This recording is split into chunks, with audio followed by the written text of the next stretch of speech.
Bienvenidos a Justicia 360, el espacio de la rama judicial con el que queremos compartir todo lo que estamos haciendo por la justicia. Nuestro objetivo es uno solo: ustedes, los ciudadanos y por supuesto los servidores judiciales. En el día de hoy hemos preparado un programa variado en el que conoceremos el trabajo de los jueces en las regiones, las mujeres en la transformación digital de la rama y mucho más. Por supuesto, también estaremos en la calle con la gente. De esta manera iniciamos Justicia 360.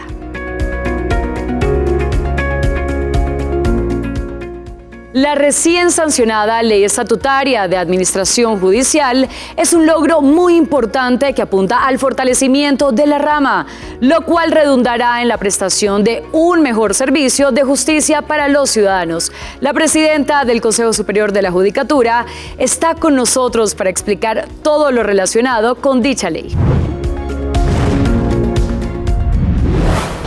Estamos con la presidenta del Consejo Superior de la Judicatura, la doctora Diana Alexandra Remolina Botía.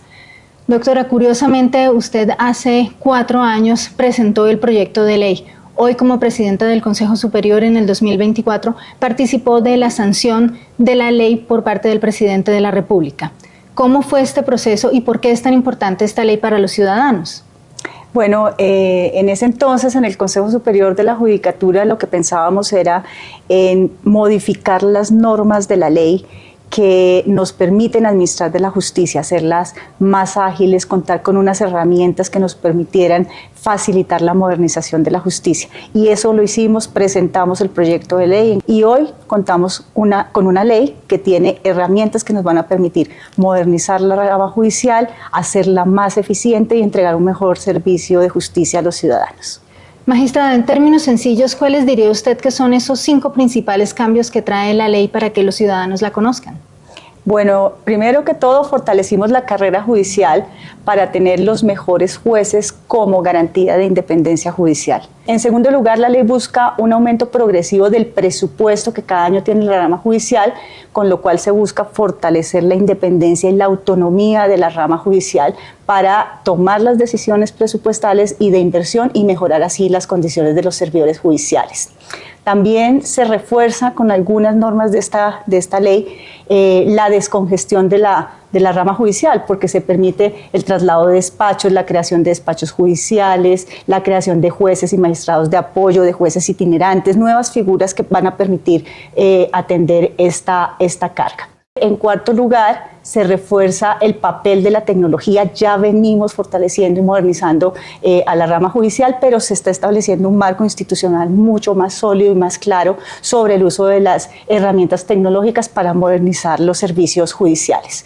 Y en quinto lugar, se fortalece y se solidifica la gestión y la gerencia y la gobernanza de la rama judicial en cabeza del Consejo Superior de la Judicatura, con una reformulación de las funciones que tiene la entidad que vienen a complementar lo que ya se decía en el acto legislativo de 2015, volcadas al seguimiento y a la evaluación de las políticas que hemos adoptado para asegurar adecuadas condiciones para la prestación del servicio, para el bienestar de los servidores judiciales y sobre todo para la debida atención a los ciudadanos.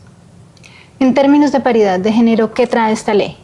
Bueno, la ley da un salto gigante en términos de género, porque establece específicamente que en la conformación de las altas cortes se debe asegurar la paridad de género, es decir, que la participación de mujeres y hombres sea la misma en las altas cortes en donde se toman las grandes decisiones judiciales.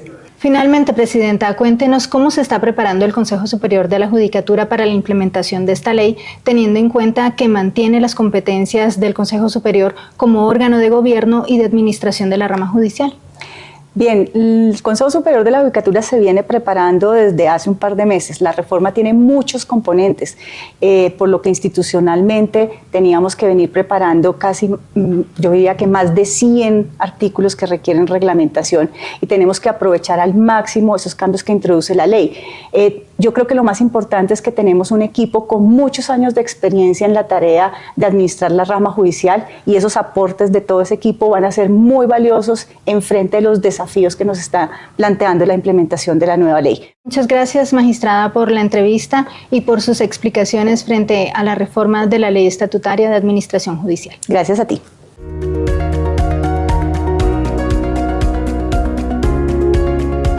En la ciudad de Ibagué se realizó el cuarto encuentro de la jurisdicción disciplinaria con invitados nacionales e internacionales que dialogaron sobre la importancia del sistema disciplinario con perspectiva de género. Veamos todos los detalles de este evento en la siguiente nota que preparó Wilson Vaquero, jefe de comunicaciones de la Comisión Nacional de Disciplina Judicial. Gran saludo a los televidentes de Justicia 360. Efectivamente, recién este 24 y 25 de octubre se llevó a cabo el cuarto encuentro nacional de la jurisdicción disciplinaria en Ibagué, en el departamento del Tolima. Voces de justicia, mujeres líderes, el enfoque de género, indiscutiblemente más que una moda, una necesidad a tener en cuenta para implementar, para aplicar justicia mejor para todos, con calidad y servicio a los colombianos.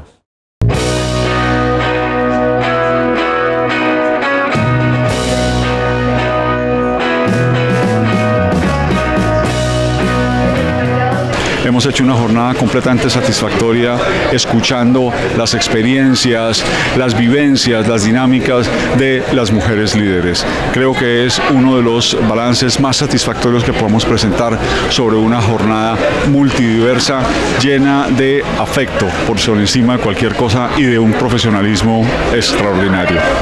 Yo aplaudo que hoy, en el marco de este espacio, en donde está toda la justicia del país, pero también los actores importantes, los que legislan nuestro país, podamos articular esas acciones y darle respuesta a tantas necesidades que hoy tienen nuestras mujeres.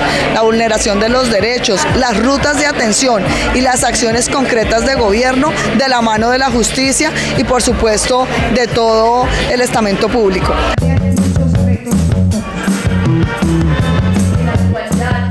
Realmente lo que hace falta para que la justicia responda de manera eficiente a las necesidades de las mujeres es la celeridad, pues en el ámbito penal principalmente es donde más tenemos las situaciones de revictimización hacia las mujeres. El rol de la justicia disciplinaria yo creo que es el nudo gordiano de una justicia aplicada con ética, con respeto a los principios del debido proceso y también con la necesidad de entender que debe haber un reglamento que vigile, controle y también sancione los abusos frente a todo lo que significa la justicia. Así como puede haber personas que tengan un enfoque diferencial étnico porque pertenecen a un grupo diferente, así como puede haber una persona con una condición de discapacidad, así como puede haber una persona con una condición de género cualquiera, una orientación sexual diferente, también pueden existir personas en las que confluyan muchos elementos, una condición de pobreza, una condición de pertenencia étnica, una condición de discapacidad, una condición de víctima del conflicto armado. Todas estas características juntas hacen que se haga necesario un instrumento que evalúe la necesidad de ver al ciudadano en conjunto para poderlo atender efectivamente.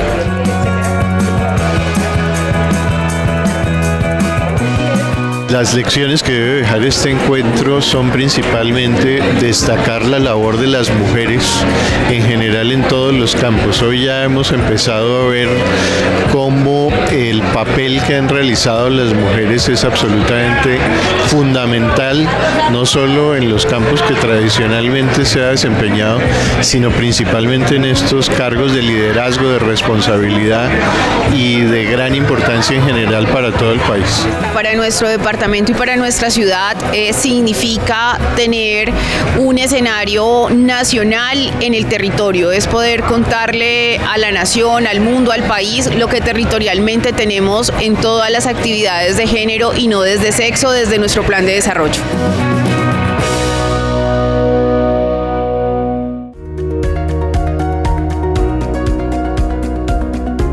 Hace cerca de 30 años, el bogotano Wilson Fernando Liévano Ordóñez llegó a Puerto Nariño, Amazonas, como juez promiscuo municipal. En estas 3 décadas, su juzgado se ha transformado. Los ciudadanos encuentran en la conciliación y el trueque la fórmula para una justicia pronta y eficaz.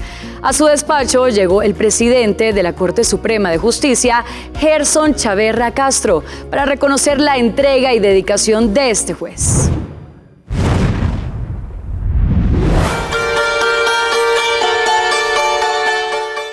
Vamos a conocer su glorioso despacho. ¿Cuánto está esta sede funcionando acá? Esta está, desde que llegué, más o menos 29 años, pero estaba en madera. En madera, ¿Y la construcción? Aproximadamente del 2012. De 2012.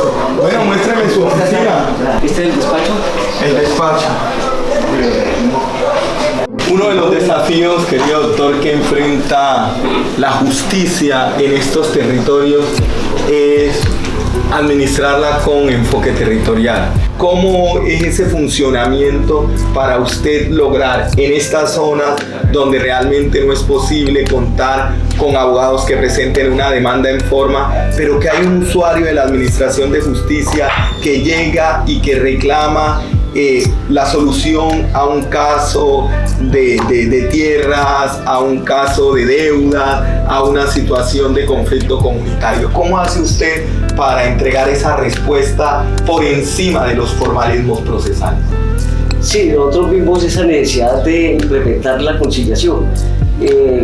Consideré que antes de llegar a adelantar un proceso eterno, demorado, entonces vimos la necesidad de acercar al ciudadano con el método de la conciliación, y en esas condiciones nosotros comenzamos a implementar una posibilidad de acercamiento entre las dos partes del litigio y invitarlos a un arreglo de conciliación extrajudicial, de tal forma que pudieran solucionar los conflictos amistosamente.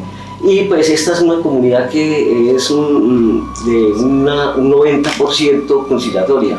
Y entonces llegamos a acuerdos en donde las partes optaban por recibir, por decir algo, el trueque. Extraordinario. Entonces hacemos, ¿Cómo es ese trueque? Ese trueque es, hay una deuda que tiene un ciudadano y el ciudadano no tiene el demandado el recurso económico, y entonces como conciliador le ofrecíamos: usted tiene finca, tiene plátano, yuca, piña, sabe pescar, sabe hacer artesanías, pues entonces hagamos una conciliación en esa forma, y se llegaba a ese acuerdo en donde se comprometía a pescar por 1 mes, 2 meses, 3 meses y traerle el pescado, o hacer artesanías o plátano, y se intercambiaba y hubo conciliación. En su experiencia como juez, esas conciliaciones que usted ha llevado a cabo durante el tiempo que lleva aquí en Puerto Nariño, ¿se cumplen efectivamente? Es decir, ¿realmente las partes le dan ese carácter vinculante, esa fuerza de respeto y de legitimidad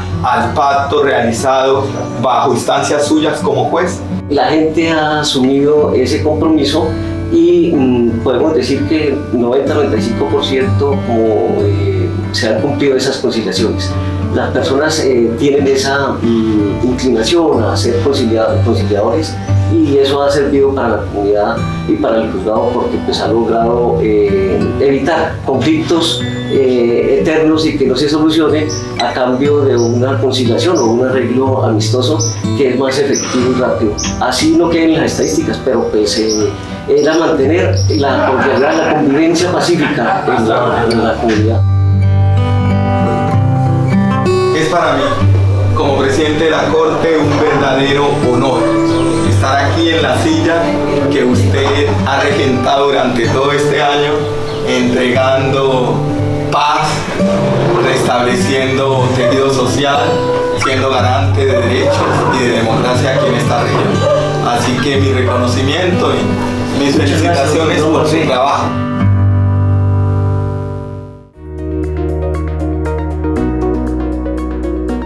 La rama judicial está dando pasos muy importantes hacia una justicia digital que sea más cercana y accesible a los ciudadanos.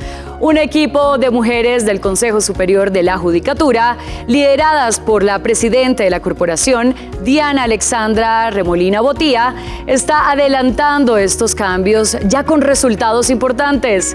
¿Quiénes son? Angie Nicole Ortega, estudiante de último semestre de Derecho, estuvo con ellas para conocer su trabajo.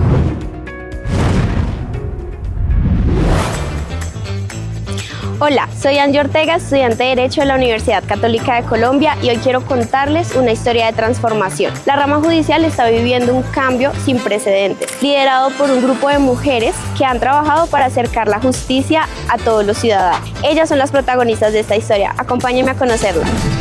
Lideradas por la presidenta del Consejo Superior de la Judicatura, Diana Remolina, y apoyadas por un equipo talentoso, estas mujeres han logrado transformar la visión de la rama judicial hacia una apuesta digital que modernice y transforme los procesos. Doctora Clara, ¿podría comentarme un poco más acerca del papel que desempeñan estas mujeres en el equipo de transformación digital, por favor?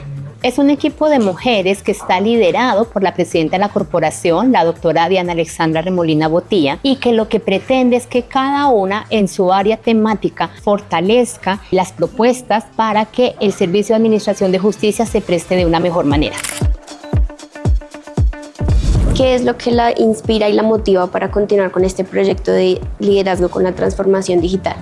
Mira, mi principal motivación es la gente, pero la más importante es saber que con cada cosa que nosotros hagamos estamos facilitando el acceso a las personas a los servicios de justicia, asegurar que sus derechos sean respetados, que no sean vulnerados y que si eso llegara a suceder, pues tienen una respuesta ágil, efectiva y oportuna. La motivación indiscutiblemente es el prestar un servicio a la sociedad. Esa es la mayor motivación que nosotros tenemos. Liderar el proceso de transformación digital ha sido para mí una tarea que he asumido con determinación, sí, pero también con humildad, porque significa apropiarme de un papel que es el de ser visionaria, pero también realista, darme cuenta de qué cosas habríamos podido hacer mejor, pero también celebrar esas pequeñas victorias que a veces no se ven rápidamente en el corto plazo, pero que sí tenemos que celebrar porque nos hacen ver que estamos en el camino correcto y darnos cuenta de que estamos haciendo las cosas bien.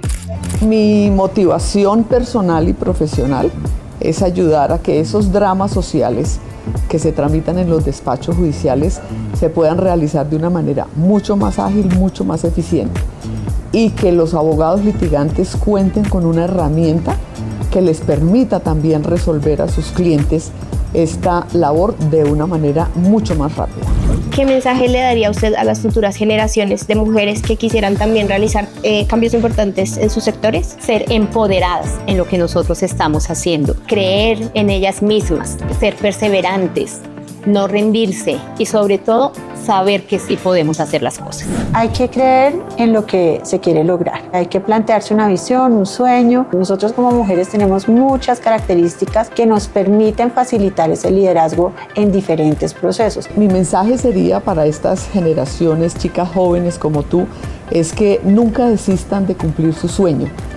Siempre habrá oportunidades, pero mi máxima ha sido insistir, persistir y nunca desistir. El orgullo más grande de liderar uno de los proyectos de transformación digital más importantes del país y con una responsabilidad de cumplir esa meta que ha impuesto el Consejo Superior de la Judicatura. ¿Qué mensaje podría dejarle a las mujeres de las futuras generaciones como la mía que deseamos hacer cambios importantes en nuestros sectores? Yo creo que nosotras como mujeres tenemos una sensibilidad especial por el hecho de ser mujeres. Eso nos da cierta facilidad de adaptación, de empatía, de resiliencia frente a distintas circunstancias o personas. 3 cosas que yo diría que son principales. 1, tener siempre presente la ética y la honradez como premisa de toda nuestra actuación. 2, tener una visión clara de un futuro mejor y de que podemos tener cosas mejores. Y sobre todo, tener el compromiso y prepararnos con las capacidades para pasar de las ideas a la acción. Gracias a estas mujeres, la justicia en Colombia está más cerca de los ciudadanos. Ellas son un ejemplo para las mujeres más jóvenes, demostrando que con esfuerzo y determinación es posible realizar grandes cambios y cumplir sueños que beneficien a toda la sociedad.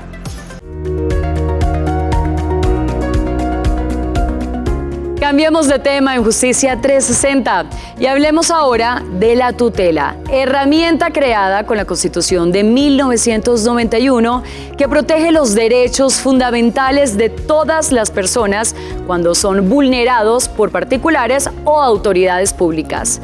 Salimos a la calle a preguntarle a la gente qué conocen de la tutela y de sus derechos fundamentales.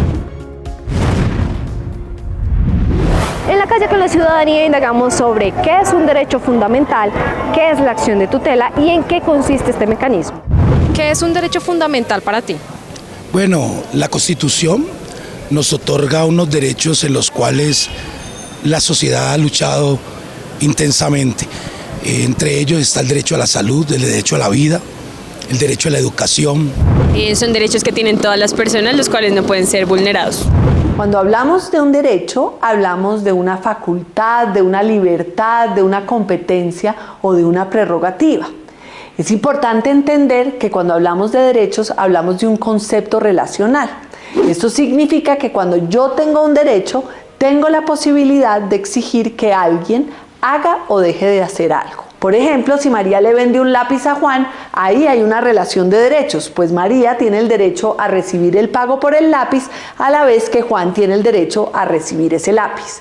No obstante, y si bien en ese ejemplo hay una relación de derecho, pues no estamos hablando de una relación de derechos fundamentales.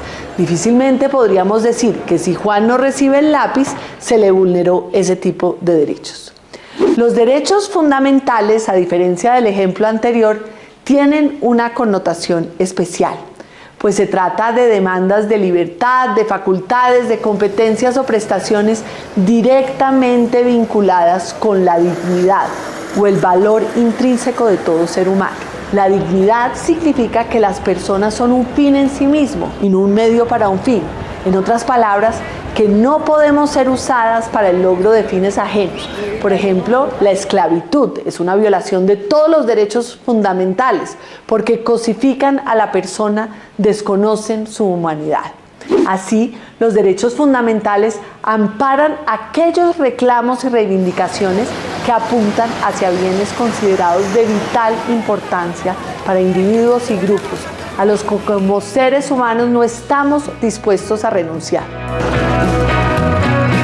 Sé que es una acción que remite una persona, creo que sin necesidad de un abogado o con la compañía, con la asesoría de uno, en donde busca reivindicar un derecho. La acción de tutela es, en términos generales y de acuerdo con lo previsto en el artículo 86 de la Constitución Política de 1991, un mecanismo de protección de los derechos fundamentales, que en términos prácticos se materializa en esas órdenes perentorias que imparten los jueces a cualquier autoridad pública o a algunos particulares con el fin de que actúen o se abstengan de actuar de determinada forma cuando quiera que un derecho fundamental necesita ser protegido, bien porque ha sido vulnerado o porque está siendo amenazado. Todos los jueces de la República son jueces de tutela.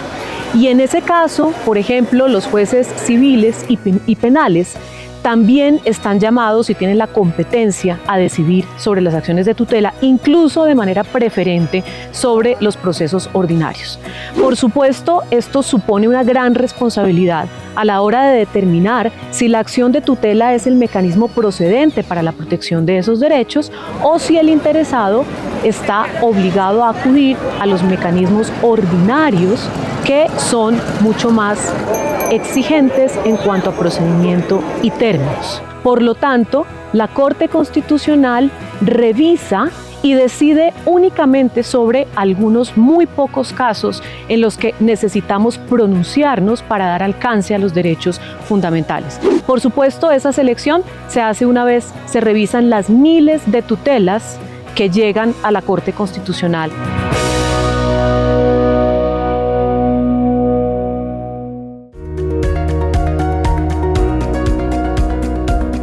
El Consejo de Estado está cumpliendo 207 años desde que fue creado por el libertador Simón Bolívar. Desde entonces ha contribuido a la consolidación de un Estado social de derecho con sus conceptos para el gobierno nacional y como juez para el control de la administración y juez constitucional. En la siguiente nota conoceremos más sobre el Consejo de Estado.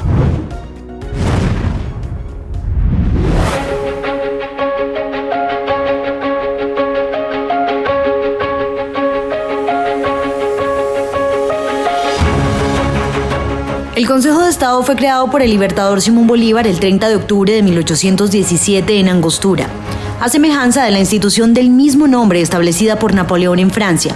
Esta corporación operaba como órgano eminentemente consultivo del gobierno. Como no existía un gobierno representativo y una constitución liberal, Bolívar le dio al Consejo de Estado la misión de proponer reglamentos, el funcionamiento de las Fuerzas Armadas, suministro de víveres y decisiones económicas. El Consejo de Estado funcionaba como una asamblea que, por la confianza pública que brindaban sus integrantes, conceptuaría sobre la conveniencia de las providencias importantes, leyes y reglamentos con poder vinculante para las provincias hasta entonces liberadas del yugo español. Los primeros que integraron la institución recién creada por Bolívar eran, por supuesto, militares, eminentes juristas y algunas personalidades de la Nueva Granada que hacían parte del círculo más íntimo del libertador. En palabras del mismo libertador, el Consejo de Estado asumiría el papel que tiene un legislador en la conformación de todo el aparato institucional que pretendería dar lugar a la República tras la derrota de la corona española. Desde un comienzo Bolívar pensó en el Consejo de Estado como un bastión de la democracia representativa. Si bien eran militares y administradores sus primeros integrantes, él mismo reconoció que su legitimidad solo podía basarse en el respaldo de la opinión pública. Además de mantener la misión consultiva que hoy conserva frente al gobierno nacional, el Consejo de Estado hoy es el responsable de velar por derechos que la administración tiene el deber de garantizar al ciudadano, como órgano de cierre de la jurisdicción de lo contencioso administrativo.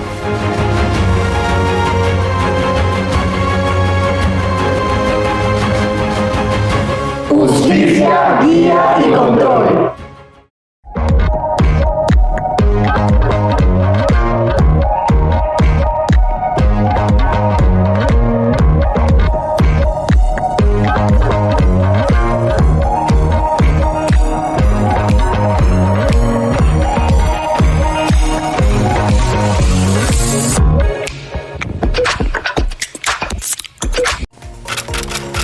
Derecho de petición. Según nuestra Constitución, es el derecho fundamental que tiene toda persona a presentar peticiones respetuosas a las autoridades por motivos de interés general o particular y obtener pronta respuesta. Mediante el derecho de petición se puede requerir información, solicitar el reconocimiento de un derecho, copias de documentos, la intervención de una entidad o funcionario o la resolución de una situación jurídica, entre otras cosas. El ejercicio del derecho de petición es gratuito y puede realizarse sin necesidad de representación de abogado o de persona mayor cuando se trate de menores en relación a las entidades dedicadas a su protección o formación. Ahora conozcamos el resumen de las principales actividades de las altas cortes y la rama judicial en las últimas semanas.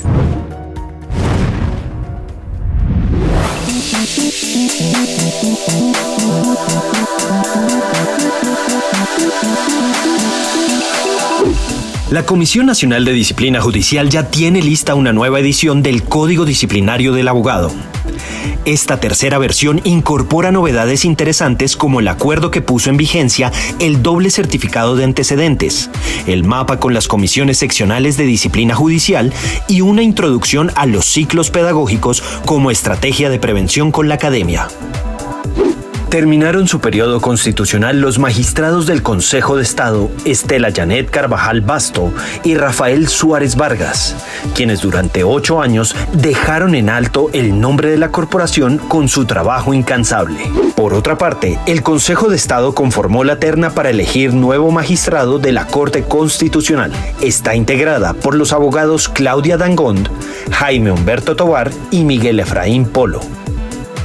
En la ciudad de Riohacha, La Guajira, el Consejo Superior de la Judicatura realizó el 4º Congreso Internacional y Conversatorio Nacional de Justicia Restaurativa y Justicia Terapéutica. En el evento se conocieron iniciativas de innovación y humanización de la Administración de Justicia que aplican servidores judiciales de todo el país en su misión de gestionar los conflictos planteados ante sus estrados. Con la presentación de la estrategia Justicia Clara, la Corte Constitucional participó en el 7º Simposio Internacional de Lenguaje Claro que se realizó en Bogotá para promover el uso de un lenguaje sencillo en la comunicación institucional y legal. Asimismo, el pasado 11 de octubre, Cúcuta fue la casa del 4º capítulo de los Diálogos Constitucionales, una construcción colectiva que buscó fortalecer la relación entre la corporación y la academia. La Sala de Casación Civil, Agraria y Rural de la Corte Suprema de Justicia lideró el 14º Conversatorio Nacional de la Especialidad Civil y el 5º Conversatorio Nacional de la Especialidad de Familia en Bogotá. Entre el 17 y 18 de octubre, jueces y magistrados de todo el país, abogados, académicos y expertos nacionales e internacionales debatieron sobre los desafíos contemporáneos que enfrenta la justicia civil y de familia en Colombia y el mundo. De esta manera terminamos Justicia 360, el programa de la rama judicial. Lo pueden ver en las plataformas digitales del Consejo Superior de la Judicatura, la Corte Constitucional, la Comisión Nacional de Disciplina Judicial, el Consejo de Estado y la Corte Suprema de Justicia.